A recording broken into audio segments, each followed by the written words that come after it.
దినములలో కడవరి వాన కాలమున ఆత్మ కుమ్మరింపబడినప్పుడు ఒక ఏలియా కాదు, సత్య విషయమై రోషం కలిగిన ఒక పెద్ద ఏలియాల సమూహమే లెగుస్తుంది.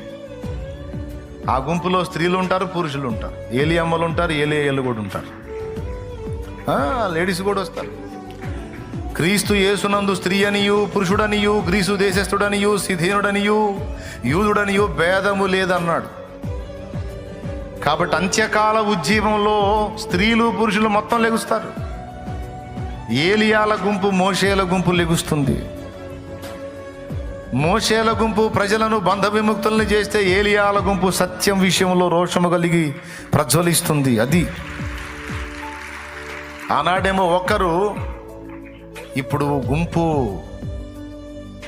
ఏమన్నా అర్థమైందా మీకు నేను చెప్పింది?